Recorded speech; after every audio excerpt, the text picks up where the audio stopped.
Então, como a gente explicou anteriormente, a gente vai, então, apresentar o nosso aporte teórico, que ele é extremamente essencial para esse curso.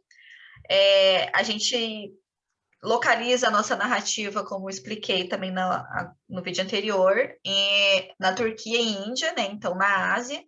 E a partir disso, a gente achou que seria necessário a gente fazer uma busca por teóricos que, de certa forma, representassem de alguma maneira esse contexto que a gente pesquisa. Porque não faz muito sentido a gente colocar uma base teórica muito descolada do que está acontecendo ali nos nossos recortes geográficos, né? Então, por isso, a gente utiliza muito aqui os estudos subalternos, né? O Partha Chatterjee, a Vina Dásia por Mina Manqueca, que são referências para a gente. A gente também usa teóricos decoloniais, né? Nesse mini curso, principalmente mulheres. Então, a Rita Laura Segato, a Maria Lugones e a Françoise Verger. Não sei se é assim que fala.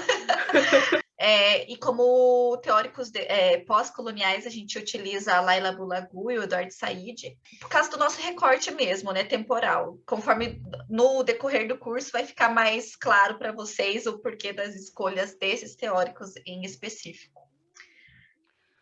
Sim.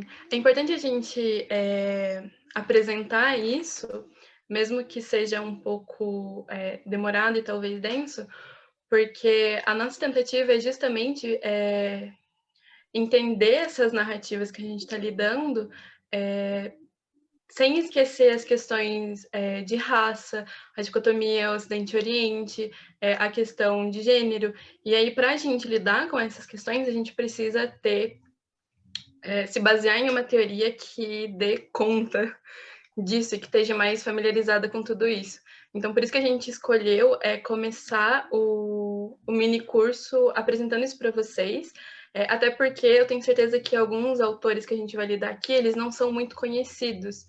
Pode ser que seja a primeira vez que muitos de vocês estejam ouvindo falar sobre eles. Então, por isso que a gente está fazendo essa aula mais para substanciar, para a gente seguir para as próximas e conseguir fazer uma análise mais completa. E aí, já começando aqui falando sobre os estudos subalternos, eles fazem parte de um grupo, na verdade, marcadamente indianos e em diáspora, também em algumas regiões acabaram migrando para outras regiões do globo. E por que estudos subalternos? O conceito de subalternidade, ele já foi muito debatido por vários pesquisadores, vários teóricos de vários lugares diferentes do mundo, mas em algum momento se sentiu a necessidade de entender que a relação de subalternização ela precisava ser pensada em conjunto com a colonização. Então, pensando muito o conceito de subalterno, principalmente pensando, vindo do Antônio Gramsci, por exemplo, que esse grupo de indianos, que eram colegas de trabalho, pesquisadores, acabaram se juntando para repensar a história da Índia a partir de um novo lugar, pensando esses níveis de subalternização que a população indiana foi sendo colocada com o passar do tempo, com o processo da colonização e depois com os outros desenvolvimentos da República Indiana. Então, como vocês podem ver nos slides, essa expressão ela começou a ser muito difundida na década de 70 e o grupo começou a publicar também várias revistas acadêmicas com esse título de estudos subalternos e acabou constituindo uma linha de pensamento que ela é muito consolidada hoje para os estudos indianos e que também vai se interseccionalizar, digamos assim, com outros estudos que vão surgir no contexto das populações que foram colonizadas. Então, na África também e na América Latina também vão surgir grupos que vão repensar essas dinâmicas. Pode passar? Então, um dos textos muito fundamentais que também está disponibilizado para vocês no Drive, é esse texto chamado Pode o Subalterno Falar, da Spivak. Ele é um texto de 1988. Na verdade, a Spivak ela já fez um comentário a esse texto, que foi publicado não faz muito tempo. E nesse texto ela pensa a questão de como a mulher indiana ela acabou ficando no patamar mais baixo nessa, digamos assim, nessa pirâmide de opressão e subalternização que se desenvolveu na Índia e que se encontra completamente sem voz. E aí a Spivak ela vai fazer uma discussão teórica bem densa, pensando quais são as possibilidades, então, dessa mulher falar por ela mesma, falar sobre suas experiências, sobre suas narrativas, pensar as consequências históricas e os contextos históricos que ela passou. Então, a gente não pode pensar em uma única mulher indiana, porque são contextos muito diferentes. E aí esse texto acaba sendo um dos textos mais importantes que a gente tem para os estudos subalternos, e que, a partir dele, a gente pode pensar várias coisas, vários contextos diferentes, e esse entrelaçamento entre a subalternização e a questão de gênero. E aí a gente tem, são vários os autores, na verdade, que compõem esse grupo. Ele é um grupo que ainda continua criando novos textos, produzindo novas pesquisas, que tenham ali o seu núcleo mais tradicional, digamos, então com a Spivak, Partha Chatterjee, o Dipesh Chakrabarty, entre vários outros autores, mas essa produção ela continua, as publicações também continuam, e aí o Dipesh Chakrabarty, ele é muito importante, porque ele vai pensar como que a Europa ela se constituiu e ela se reproduz como algo universal, e os estudos que são feitos em regiões periféricas, que não ocidentais e europeias, os Estados Unidos também acaba se incluindo nisso, eles vão reproduzir uma lógica considerada universal, mas que não dá conta da complexidade das relações e da história que se desenvolveu nesses outros lugares. Então, na América Latina, em África, Oceania, enfim, Oriente Médio e tudo mais. E aí ele vai propor a ideia da gente provincializar a Europa. Então, pensar as questões históricas e os problemas sociais que a gente tem a partir do próprio lugar onde esses problemas surgiram. Para que a gente não reproduza todos os discursos que essa universalização europeia acabou criando no passar do tempo, que é uma coisa que a gente vai falar daqui a pouquinho. Então, os estudos subalternos, eles são muito importantes para a gente pensar o caso indiano, mas eles também ajudam a gente a pensar em uma teoria que não é hegemônica, em uma periferia que vem, em uma teoria que vem da periferia, desse sul global que a gente habita, e que vai pensar os problemas deles pensando a partir dos seus próprios desenvolvimentos.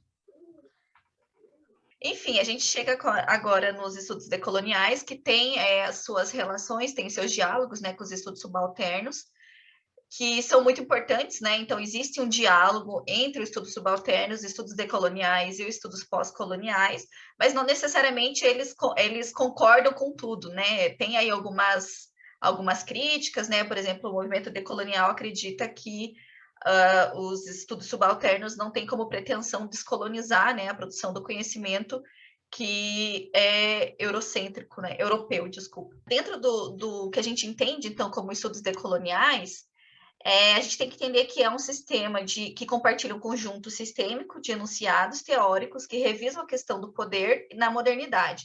Esses são preceitos essenciais, assim, porque eu acho que o que converge muito aqui, tanto nos estudos subalternos como os estudos decoloniais, é a questão da modernidade. E isso vai ficar bem claro a partir da aula 2, porque daí a gente vai entrar bem nesse conceito, porque eles entendem, né, que o período moderno foi essencial para o que a gente tem hoje, né, de consolidalização do conhecimento pela Europa, e as outras regiões do sul global ficam, né, na periferia, então não teriam condições de produzir o seu próprio conhecimento, né? Por isso que surge, então, os estudos decoloniais e subalternos, né? Para dizer que, sim, estamos produzindo conhecimento.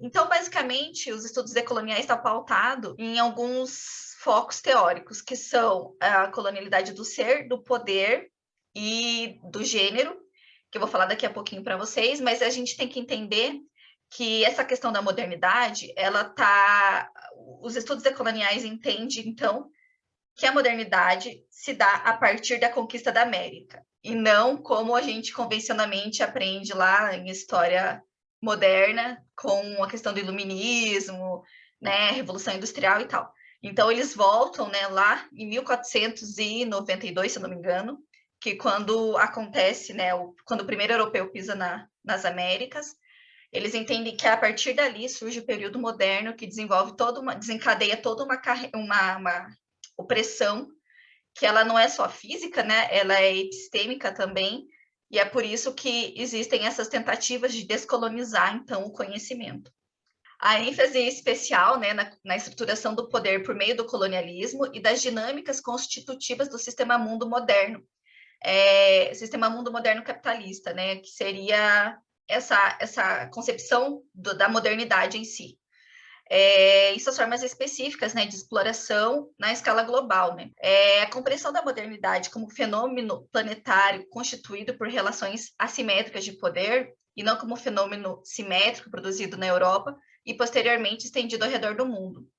A assimetria das relações de poder entre a Europa e seus outros representa uma dimensão constitutiva da modernidade, e, portanto, implica necessariamente a subalternização das práticas de subjetividade dos povos dominados. Isso que vai ficar mais claro daqui a pouco, né, que eles falam sobre a colonialidade do poder e do ser, né, que é o colonialismo, ele ultrapassa a relação entre colonizador e colonizado num sistema de domínio físico. Ele cria todo um sistema de opressão que domina diversas camadas das sociedades existentes, né? E que vai ficando mais claro conforme a gente vai vendo, né? Porque daí essa questão própria da construção do conhecimento ocidental como a única forma possível de conhecimento e de entendimento do mundo contemporâneo, né? É um ponto que surge na modernidade capitalista e que os estudos decoloniais buscam, então, né, criar essa crítica e esse debate acerca, né, desse pensamento. A subalternização da maioria da população mundial se estabelece a partir de dois eixos, né, de estruturas baseadas no controle do trabalho e a intersubjetividade. A designação do eurocentrismo e ocidentalismo como forma específica de produção de conhecimento e subjetividade surgem na modernidade, que é isso que eu estava explicando agora. Né? As bases teóricas, né, dos estudos decoloniais, então, como eu havia explicado, elas estão concentradas em colonialidade do poder, do ser, da natureza e do gênero, sendo a colonialidade do saber representada pelo caráter eurocêntrico do conhecimento moderno e sua articulação às formas de dominação colonial imperial. Essa categoria refere-se especificamente às formas de controle do conhecimento associados à geopolítica global, traçada pela colonialidade do poder.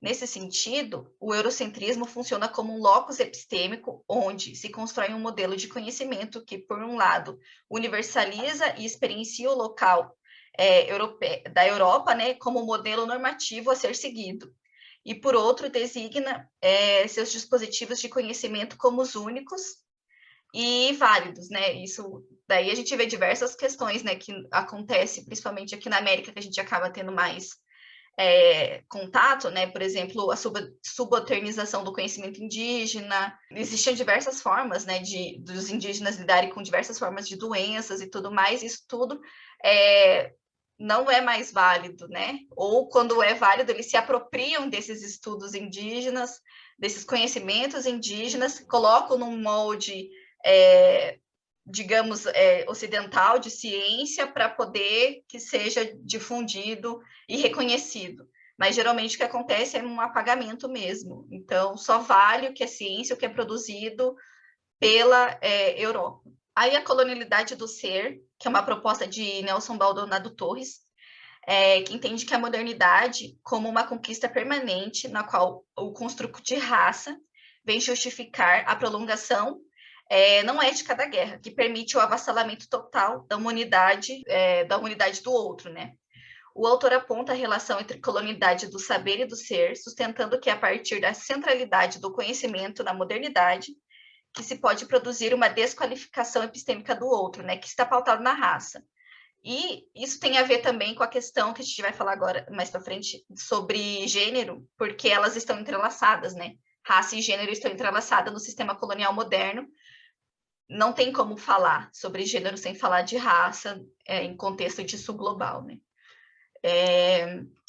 A colonialidade da natureza procura tratar sistematicamente a questão ecológica, considerando a dimensão ambiental nos padrões de conformação da colonialidade.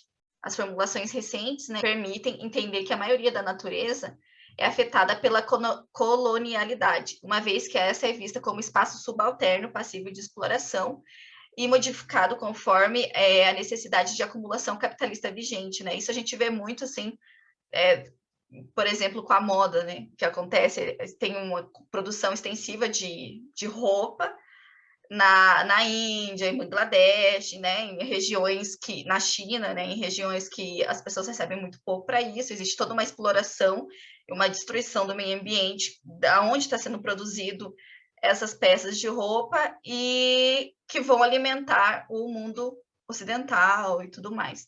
Então, tem várias questões, né? A moda é só um exemplo, tem várias questões de explorações que utilizam do terceiro mundo para exploração, para aumentar a riqueza e a acumulação na Europa e nos Estados Unidos. E, por fim, né, o que é mais importante aqui para a gente nesse momento, que é a colonialidade do gênero e da sexualidade. Ela foi desenvolvida por Maria Lugones, e a autora vê o gênero como sendo tão central para a conceitualização da colonialidade do poder quanto a raça, entendendo que a opressão de gênero não pode situar-se fora da opressão de raça. Nesse sentido, a modernidade é entendida como um processo violento ligado intrinsecamente à construção e à imposição de hierarquias de raça e gênero. Ou seja, as mulheres são duplamente oprimidas, né? Tanto pelo gênero quanto pela raça. E a Lugones tem um trabalho muito importante, né, que ela vai trazer a partir também da Yomi ou Yerunke, que as duas, né, convergem bastante, né, tem bastante, seguem um caminho teórico muito parecido, e elas entendem que essa questão do binarismo, né, homem, mulher, né, menina veste rosa, menino veste azul, vem muito desse contexto colonial, né? Porque não existia essa binaridade antes da modernidade capitalista chegarem então que se tornou colônias, né? E daí a gente entra numa questão que acho que a Mi vai falar melhor essa parte, né? Sim, dando continuidade, então, a essa questão teórica, a gente tem os estudos pós-coloniais, de onde a gente tem um livro que eu acredito que é fundamental para se pensar não só a Ásia, porque ele dá um suporte para se abrir para outros espaços, mas o foco no livro, no caso, é a Ásia, que é o Orientalismo, um livro do Eduardo Said, que é um pesquisador e crítico literário palestino.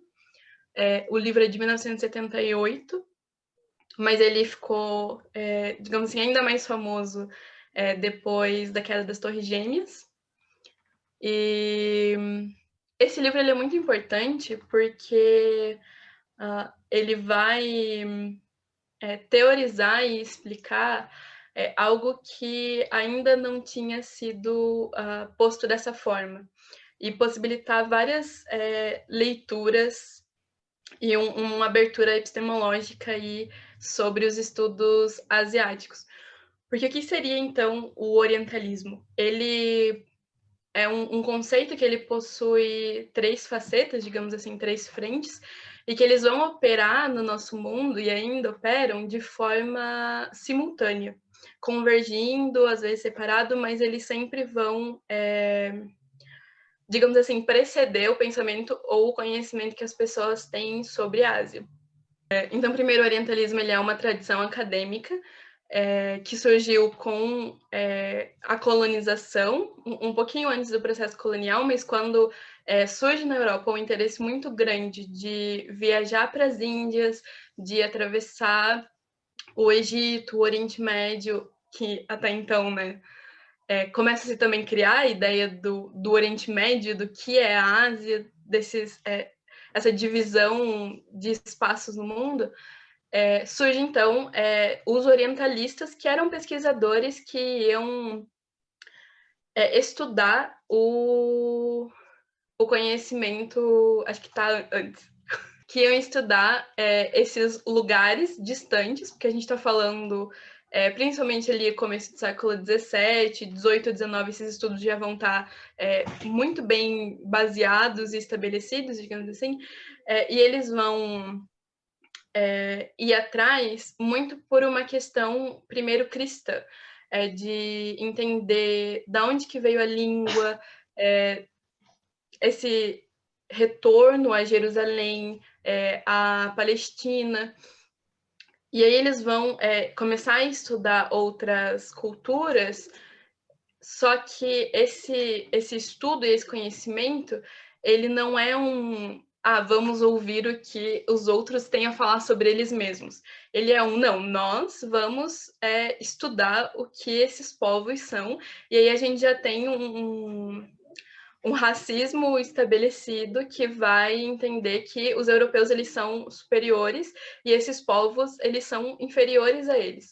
Então, eles são estudados pensando que em um passado muito distante esses povos eles eram mais avançados, entre aspas, mas que eles começam a se perder e se tornam povos selvagens, povos bárbaros, e tudo isso que a gente já ouviu se falar sobre o dito Oriente.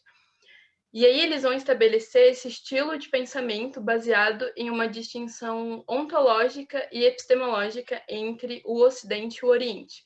O Ocidente, ele vai a ideia do que é o Ocidente, ele vai se estabelecer a partir do oposto daquilo que é o Oriente.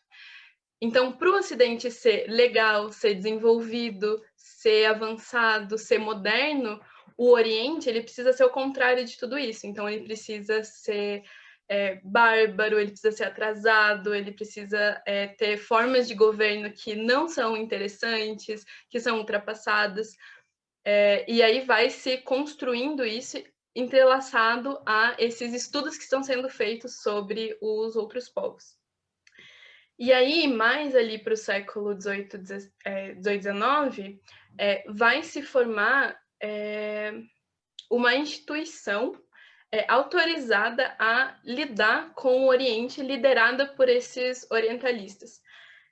E essa instituição, não que ela seja, ou existiram instituições de fato, né, escolas de orientalismo, cátedras em universidades sobre orientalismo, mas é uma instituição também de pensamento e de ação para com o Oriente, que vai estabelecer como que a gente deve pensar o Oriente. Então, essa instituição orientalista, ela vai ensinar a gente sobre como falar pelo Oriente, ignorando completamente o que o Oriente mesmo está apresentando de si, com uma visão completamente deturpada, se colocando, né, nessa posição de autoridade e superioridade perante as populações asiáticas, mas não só as populações asiáticas, as populações do norte da África, as populações do Egito e de outras regiões. Então, aqui citando o Said, essa instituição ela vai fazer e corroborar afirmações a respeito do Oriente, descrevendo o Oriente.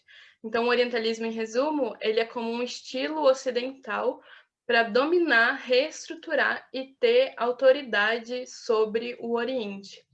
E aí, como é que a gente está falando da questão de gênero, da questão nacional, isso vai se abrir, digamos assim, em vários ramos e vai ter consequências sobre vários níveis e tipos e temas de pensamento sobre o Oriente. E aí eu coloquei aqui alguns exemplos. Então, se a gente olhar, existiam então o tema de pintura orientalista, que colocava a mulher do Oriente como um fetiche praticamente, que é uma coisa que a gente infelizmente ainda presencia acontecendo hoje em dia.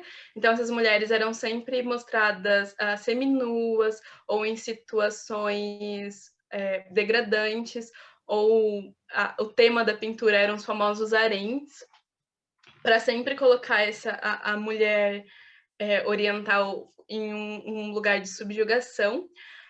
Mas isso vai muito além, e aí puxando já para o caso da Índia, né, como é o meu objeto de estudo, no caso da Índia, a gente vai ter o desenvolvimento, a partir do orientalismo, da ideia do comunalismo. E aí, o que seria esse comunalismo? É esse pensamento de que, quando a gente pensa na Índia, a gente pensa o quê? É um país iluminado, de desenvolvimento religioso, good vibes, espiritualizado, etc. Só que isso sempre vai estar na base de qualquer pensamento que parte do Ocidente sobre a Índia. E aí o comunalismo ele vai entender que os indivíduos do subcontinente indiano, antes de terem sua própria subjetividade, antes de serem generificados, antes de escolherem sua religião ou nascerem em uma religião, eles são seres mais espiritualizados e são seres, indivíduos religiosos, e essa é a primeira coisa que eles vão ser. Então, tudo que você for realizar de leitura sobre Índia vai ser a partir desse ponto. Então, se a gente pegar, por exemplo, o Império Mughal, ele tem um imperador chamado Aurangzeb, que é um dos últimos imperadores, e ele é demonizado na história da Índia, porque ele é considerado que ele perseguia os hindus, né? Ele era um imperador muçulmano. Mas aí, veja que primeiro a gente está pensando que ele era um imperador muçulmano que perseguia hindus.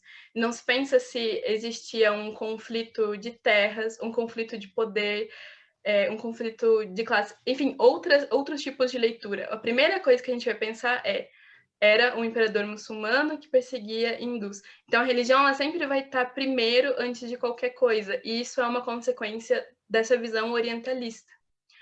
E isso vai se estender para o gênero de uma maneira muito pior, porque, como a gente estava falando da Spivak, a mulher do terceiro mundo, do Oriente e de outras regiões, ela é ainda mais subalternizada pela questão de gênero. E aí, acho que dá para ir para o próximo slide. Aqui nessa questão de gênero, tem um assunto até meio atual, né? A gente não tinha planejado falar sobre isso, mas bem que casou, infelizmente, né? Porque não é um motivo muito agradável. Mas, basicamente, eu acho que a gente, assim, a proposta do curso é assim, a gente vai trabalhar sobre gênero, honra, que é um conceito muito amplo, é um conceito muito complicado, complexo, né, de se aplicar em cada localidade, cada região, existe um conceito de honra. E o que acontece? A gente está fazendo toda essa introdução aqui para a gente não cair num estereótipo de colocar todo o mundo, o terceiro mundo, né, ou as mulheres muçulmanas, as mulheres hindus, como oprimidas ou como passivas, oprimidas, que isso é uma convenção que é fruto do orientalismo, né? Como bem a Michelle nos explicou. Então, eu trouxe aqui um texto para a gente debater rapidinho, só para... ela vai falar aqui do contexto do Afeganistão, por isso que eu falei que foi uma coincidência um pouco chata, mas enfim, que é a Laila Bulagu. Ela tem um texto chamado As Mulheres Muçulmanas Realmente Precisam de Salvação? Aí a autora faz uma análise ali sobre, né, a ocupação norte-americana no Afeganistão, principalmente a partir, né, de 2001, ali com 11 de setembro e tudo mais. E daí ela fala assim, que existe um discurso no mundo ocidental, que era, nossa, as mulheres muçulmanas são oprimidas porque elas são obrigadas a usar a burca, elas usam véu e não sei o que, não sei o que lá. Então, eles ficavam muito presos nesse discurso e colocavam os norte-americanos como salvadores dessas mulheres que eram oprimidas pelo sistema muçulmano. E aí ela fala, não, a gente tem um problema político e ético aí nessa questão, porque como que a gente vai lidar com esses outros culturais? Como que a gente vai lidar com culturas que não são culturas que a gente tem contato, né? Como que a gente lida e respeita essa posição, né, religiosa do outro, por exemplo? Porque ela também traz a questão que o véu, ele tem uma questão que não é só religiosa. O véu, ele é uma questão cultural. Então, no contexto do Afeganistão que ela trabalha, ela fala assim que realmente, né, o Talibã ele obrigou a usar a burca, mas antes do Talibã, a mulher muçulmana no Afeganistão também usava o véu, ou a jihad, ou qual seja a vestimenta de cada região, porque cada região tem uma vestimenta, né? Então, existem relações culturais que envolvem o uso do véu, ou da burca, ou da jihad. Então, a gente precisa prestar atenção para não generalizar tudo e falar, olha, a opressão das mulheres no mundo árabe, muçulmano, né, até no contexto da Índia, a gente tem a questão, né, do Islã também, para não colocar as mulheres como oprimidas. E qual que é o problema de tudo isso? Que isso reduz a opressão das mulheres muçulmanas ao véu e desvia o foco de um problema que é o real problema, que é as ações coloniais e imperialistas dos Estados Unidos, né, e da Europa, que usam as mulheres muçulmanas para justificar a guerra contra o terror com o discurso de vamos salvar as mulheres da opressão. E a gente, enquanto feministas, a gente tem que prestar um pouco atenção nisso, no sentido de a gente também não pode se colocar nesse lugar, né, que pretende salvar alguém de alguma coisa, até a Espiva que fala, né, salvar, que no Ocidente coloca, né, o homem branco quer salvar a mulher marrom do homem marrom. Tem toda uma questão que tá de classe, raça e gênero que não é falado, resume tudo ao uso do véu. E por isso que eu coloquei aqui essa imagem que estava circulando aí nas redes sociais nos últimos dias, que é a jornalista, que é uma mulher branca, como todos estamos vendo, não é mesmo? É uma mulher branca que está usando um véu muçulmano. E daí tem toda uma questão, né? Porque circulou. Eu acho que o fato de ter incomodado tanto também é o fato dela ser uma mulher branca. Isso é uma questão aí que eu acho que tem tudo a ver, porque as mulheres muçulmanas sempre usaram véu, sabe? Então, se cria todo um discurso, um alarde, nossa, meu Deus, e tira o foco do que é realmente importante. E também não vamos, né, achar que estamos passando um pano para o Talibã, não é isso.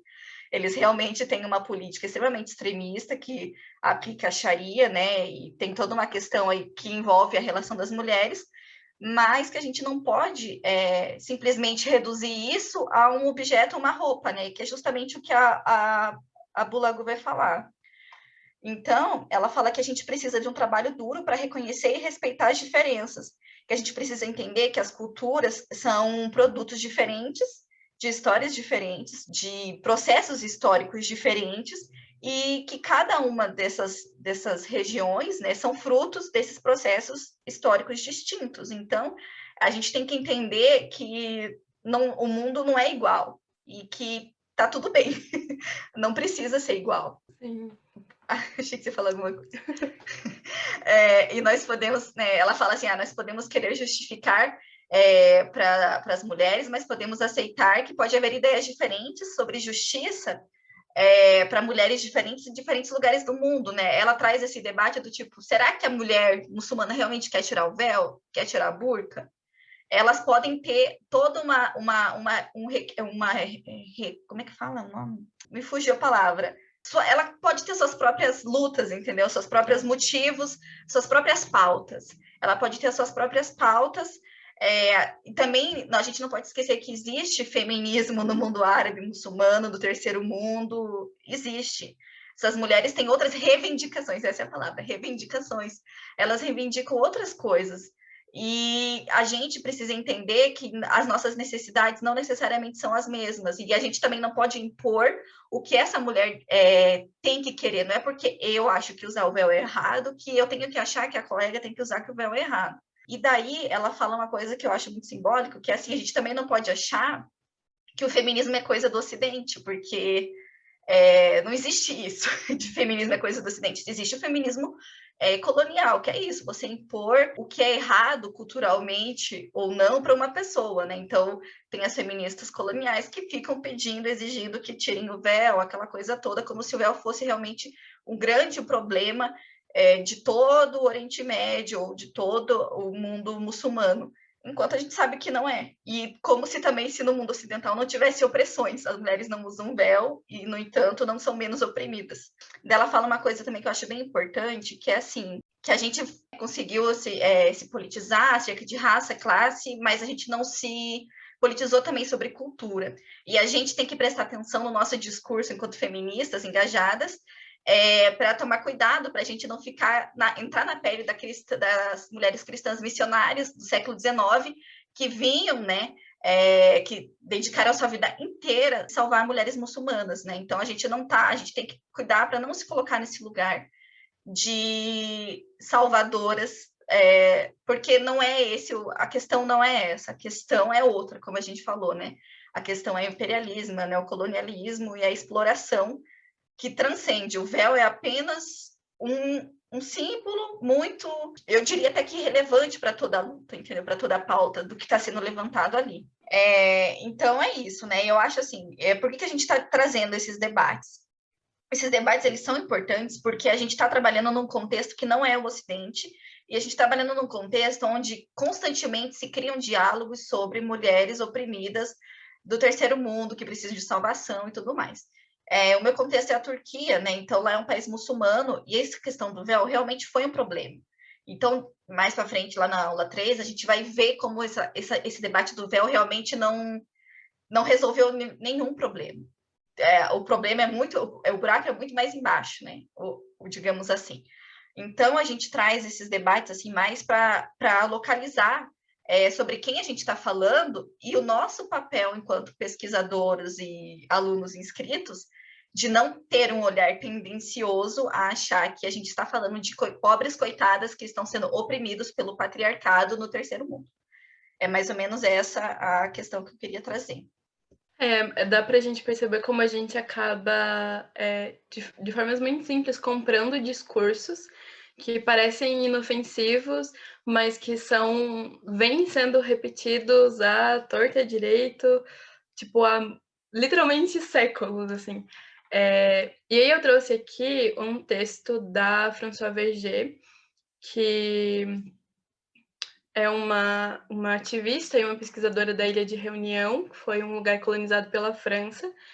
E ela tem esse livro que foi recentemente traduzido para o português, chama O Feminismo Decolonial, e ela vai trazer nesse texto várias discussões diferentes sobre como o feminismo ele não é um discurso único.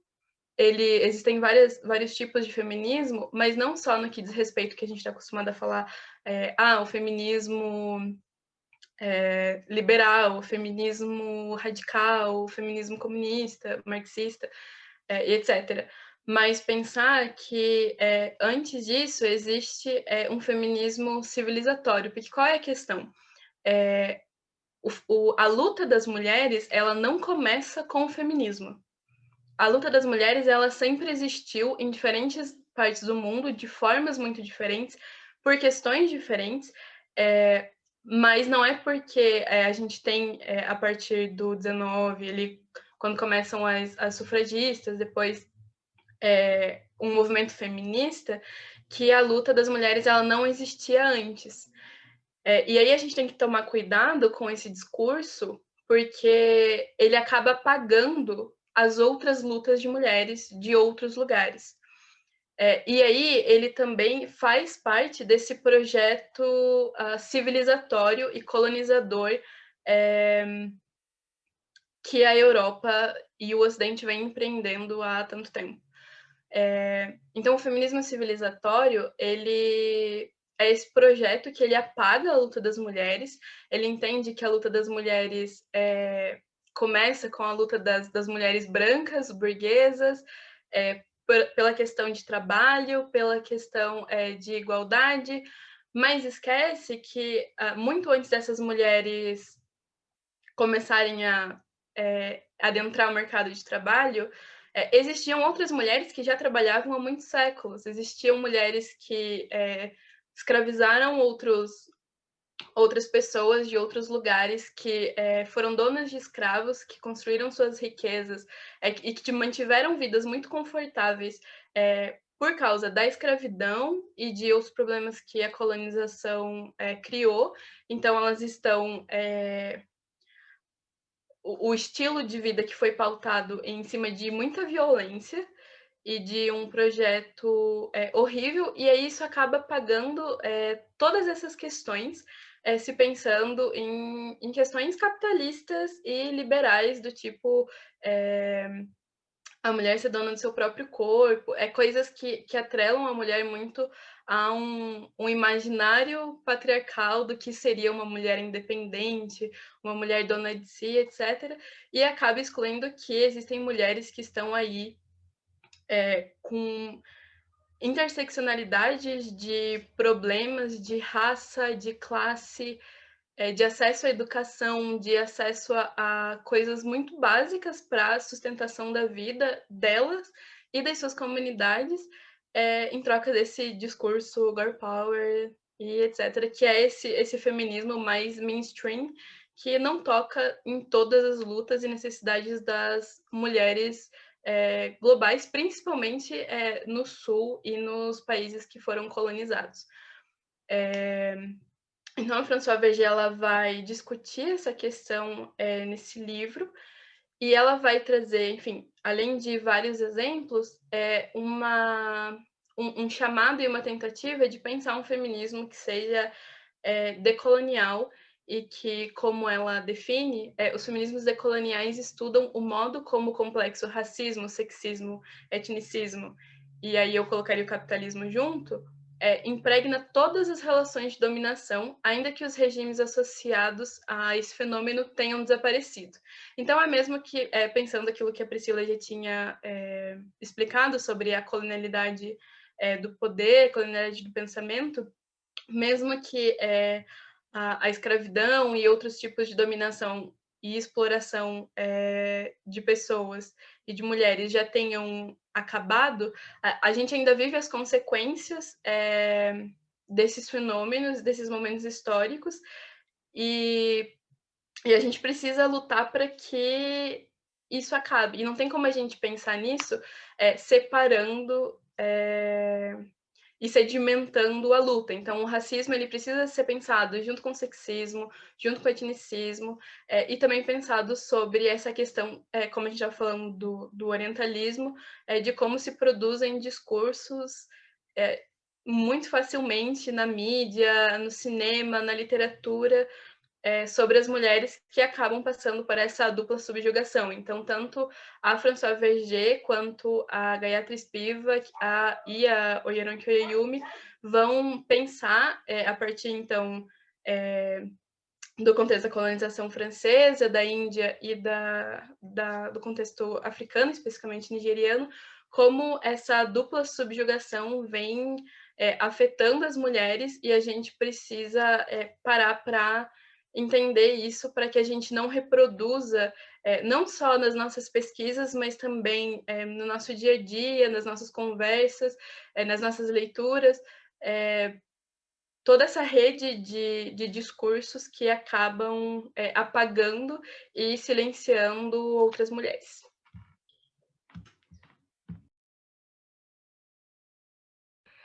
Acho que está desligado seu microfone.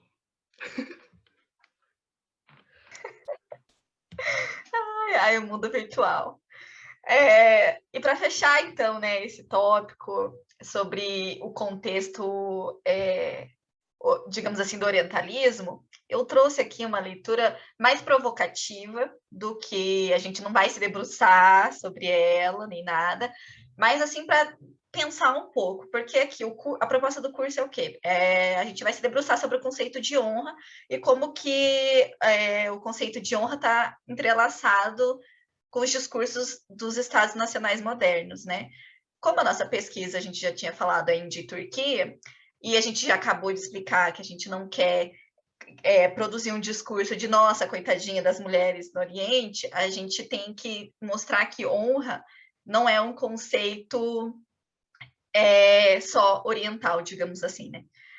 Existe o conceito de honra em diversas culturas, e na norte-americana não é diferente. Então, eu trouxe um texto que chama Virgin Nation, que é da Sarah Moslener, e ela estuda mais ou menos o movimento neopentecostal nos Estados Unidos.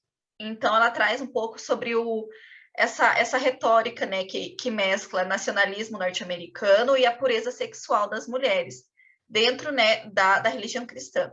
Então, ela faz toda uma análise que chega num ponto.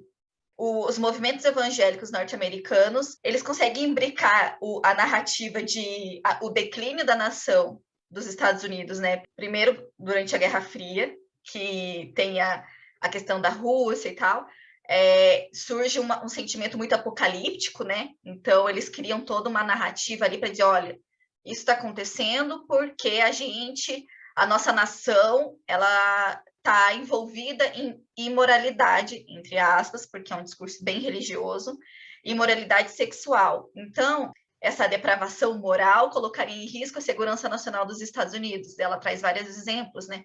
Por exemplo, de como um líder religioso muito conhecido, Billy Graham, que é ultraconservador, foi, né, morreu, era um ultraconservador, ele estava, assim, muito próximo, né, dos republicanos e tal, e tinha um discurso muito de, não, gays, né, homossexuais não são pessoas confiáveis, então a gente não pode deixar eles trabalhar dentro digamos assim, nas partições públicas, né, do governo, porque como eles não são pessoas confiáveis, alguém pode subornar, e como eles já são depravados, eles pode ter algum risco e representar algum risco para os Estados Unidos.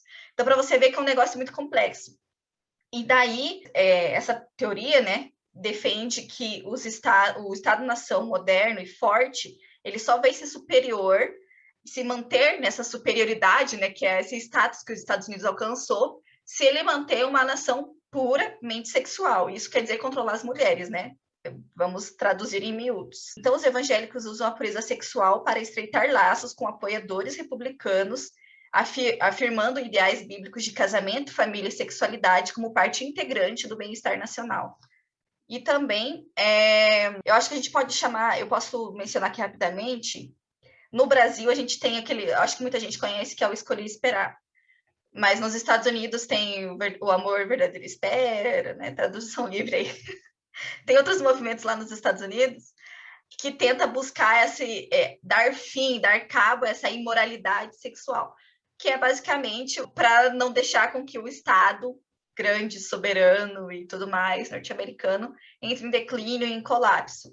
E eu acho que a gente pode pensar também nisso no nosso contexto local brasileiro, porque as igrejas neopentecostais no Brasil, né, são um quintal dos Estados Unidos, né, onde eles despejam os missionários para cá.